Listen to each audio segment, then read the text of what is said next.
Welcome back to guys. ફરીથી એક વખત સ્વાગત છે મેહુલની મોજ ચેનલમાં. આજનો દિવસ હોળી, ફાગણ માસના પૂનમના દિવસે ઉજવાતો તહેવાર એટલે હોળી.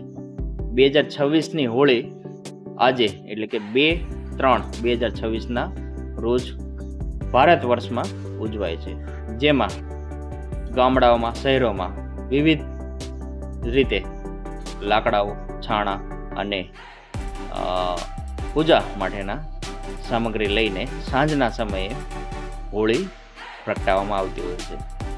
હોળી પ્રગટાવવા પાછળનું પૌરાણિક કથા, જે હોલિકા અને ભક્ત પ્રહલાદના જે લાસ્ટ જે છે હિરણ્યકશ્યપ, જે પ્રહલાદના પિતા, પ્રહલાદને પોતાની વિષ્ણુ ભક્તિમાંથી મુક્ત કરવા માટે અલગ અલગ રીતે એને મારવા માટે પ્રયત્નો કરેલા, અને એમાંનો એક છેલ્લો પ્રયત્ન એટલે કે હોળિકાને ખોળામાં બેસાડી અને ભક્ત પ્રહલાદને અગ્નિ આપવી.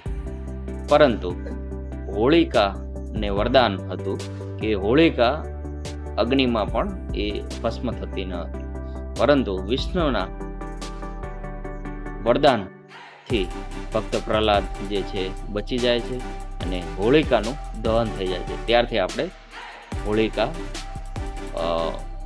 ને હોળી તરીકે તહેવારને ઉજવીએ છીએ. વિવિધ સાંસ્કૃતિક કાર્યક્રમો થતા હોય છે.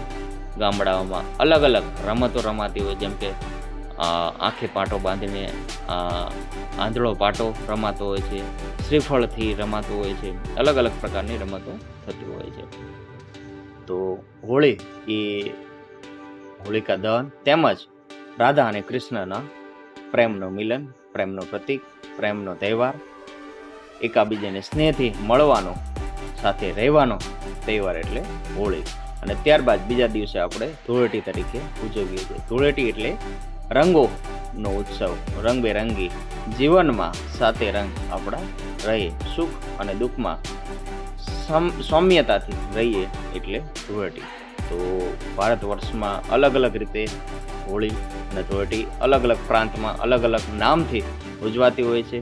તો હોળીને આ જ રીતે આપણે આ વર્ષે સેલિબ્રેટ કરીએ, સાથે મળીને સોસાયટી સાથે, અને આ જ રીતે બધા આપણા ભારતીય તહેવારો ઉજવીએ. જય શ્રી કૃષ્ણ, જય માતાજી, હર હર મહાદેવ. હર હર મહાદેવ.